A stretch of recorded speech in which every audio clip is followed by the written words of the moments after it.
নির্দেশ বেশ কয়েক বছর আগে বিএড ও স্পেশাল ডিএড কোর্স করা প্রায় 225 জন চাকরি প্রার্থীকে নির্দেশ দেয় বাঁকুড়া জেলা প্রাথমিক বিদ্যালয় সংসদ। তারপর থেকেই ওই চাকরি প্রার্থীরা জেলার বিভিন্ন প্রাথমিক বিদ্যালয়ে শিক্ষক শিক্ষিকা হিসেবে কাজ করে আসছেন। সম্প্রতি এই শিক্ষক শিক্ষিকাদের ডেকে দ্রুত 2 বছরের ডিএড কোর্স করার জন্য মৌখিক নির্দেশ দেয় বাঁকুড়া জেলা প্রাথমিক বিদ্যালয় সংসদ। আর এতেই ক্ষোভ ছড়িয়ে পড়ে বিএড ও স্পেশাল ডিএড করে চাকরি পাওয়া ওই প্রাথমিক শিক্ষক শিক্ষিকাদের মধ্যে। আজ ওই প্রাথমিক শিক্ষক শিক্ষিকারা বাঁকুড়া জেলা প্রাথমিক বিদ্যালয় সংসদ ঘেরাও করে বিক্ষোভে ফেটে পড়েন। তাদের দাবি, আদালতের নির্দেশ অনুযায়ী স্পেশাল ডিএড ও বিএড করে চাকরি পাওয়া ওই শিক্ষক শিক্ষিকাদের শিক্ষাগত যোগ্যতা 2 বছরের ডিএলএড প্রশিক্ষণ নেওয়া শিক্ষকদের সমতুল্য। তারপরেও বেতনের ক্ষেত্রে প্রশিক্ষণহীন হিসাবে তাদের গণ্য করে আসছে প্রাথমিক বিদ্যালয় সংসদ। এরপর মরার ওপর খাড়ার ঘায়ের মতো নতুন করে 2 বছরের ডিএলএড এর প্রশিক্ষণ নেওয়ার জন্য চাপ দিচ্ছে প্রাথমিক বিদ্যালয় সংসদ। এই নির্দেশ তারা কোনোভাবেই মানবেন না, প্রয়োজনে ফের তারা আদালতের দ্বারস্থ হবেন বলে হুঁশিয়ারি দিয়েছেন আন্দোলনকারীরা। বাঁকুড়া জেলা প্রাথমিক বিদ্যালয় সংসদের দাবি, এসবই করা হয়েছে আদালত ও সরকারের নির্দেশিকা মেনে। শিক্ষক শিক্ষিকাদের ওই অংশ তা না মানলে আগামী দিনে ওই শিক্ষক শিক্ষিকারাই সমস্যায় পড়বেন।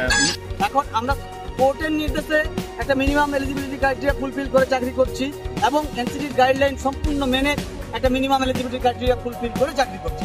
এখন আপনারা বলুন যে একটা মিনিমাম এলিজিবিলিটি ক্রাইটেরিয়া ফুলফিল করলে আর একটা মিনিমাম এলিজিবিলিটি করে কেন করব? 4টা সেখানে অর দেওয়া আছে, DEd or DElEd or DEd in special education or BElEd, তাহলে তো করার প্রশ্ন হয় না। সবগুলো তো মিনিমাম এলিজিবিলিটি। এখন কি আপনাদের আবার 2 বছরের আলাদা করে কোর্স করানোর জন্য উইলিং আনউইলিং চাওয়া হচ্ছে?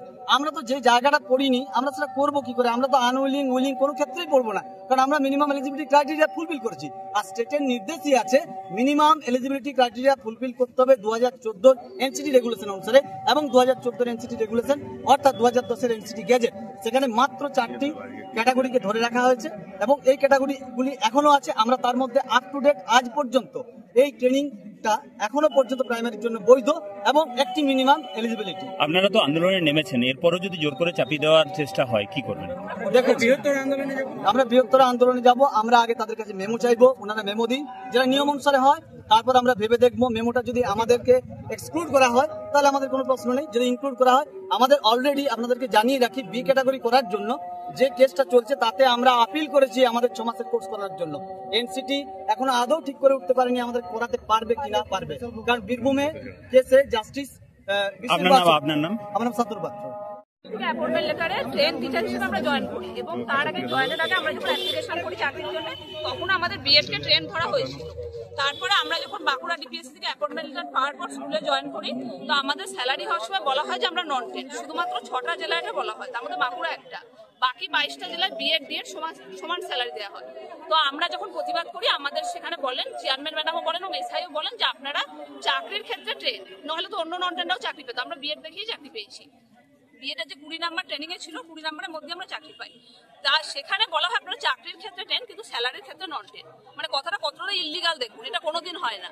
সেই হিসেবে আমাদের 3 বছর ধরে স্যালারি কেটে যাওয়া হচ্ছে এবং আমরা এর জন্য কেসেরও প্রস্তুতি নিয়েছি। স্যালারি আমাদের একটা কেস হবে স্যালারি ডিসক্রিমিনেশনে।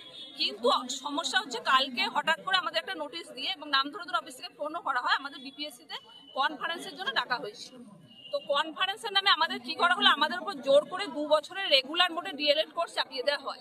যেটা দেখুন 2010-এর পর রেগুলার মোডে ডেপুটেশনের কোনো কোর্সই করা যায় না, কারণ আমি আমার স্কুলে না গিয়ে কি করে রেগুলার মোডে আমি ডিএলএড করি, ইন সার্ভিস একজন টিচার হয়, এটা তো পুরো অনৈতিক জিনিস একটা আমাদের উপর চাপিয়ে দেওয়া হচ্ছে। যেখানে সুপ্রিম কোর্টের অর্ডারে পরিষ্কার করে লেখা আছে যে যারা বিএড 2 বছরের তারা 6 মাসের একটা বিচ কোর্স করলেই তাদের ডিগ্রিটা ভ্যালিড হয়ে যাবে এবং তারা আগে থাকতেই এই ক্যাটাগরি পাবে।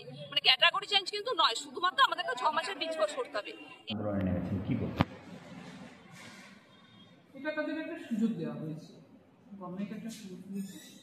সুপ্রিম কোর্টের লেটেস্ট যে রায় দিয়েছে তাতে বলা হয়েছে যে 2 ইয়ার্স বিএড রেগুলার কোর্সে যারা করেছে তারা বাদে বাকি অন্য সমস্ত ক্যাটাগরি তাদেরকে 2 ইয়ার্স ডিগ্রি কোর্স করতে হবে এবং তাদের কোর্স চলাকালীন 2 ইয়ার্স লিভ পাবে অন ডিউটি লিভ এবং তাদের এইটুকুই সরকার সুযোগ দিয়েছে। তারা যদি সেই সুযোগটা গ্রহণ না করে তো তাদের সমস্যা।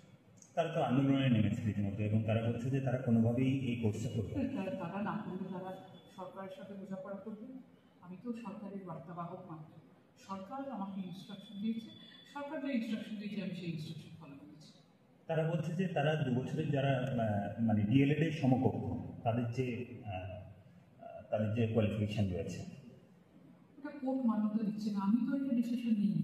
I have not the decision maker, I am just the executor, but the court has taken decision and has given verdict. Government is following the verdict of the court. I am no more that. I am whatever I am doing, I am following the dictum of the government. এরপরে তারা যদি course না করে তাহলে কি তাদের suffer করতে হবে, they have to suffer. আর আমি তাদের গার্জেন হিসেবে এটা সবসময় চাইব যে তারা এই ব্যাড কনসিকুয়েন্সটা তারা যেন ফেস না করে। তাদের দুজন বারবার করে অনুরোধ করেছি যে বাবা তোমরা করো, করে নাও, 2 বছর তো পড়বে, তার তো বেশি কিছু না, ছুটি পাবে, সবেতন ছুটি পাবে, পড়ে নাও। এবারে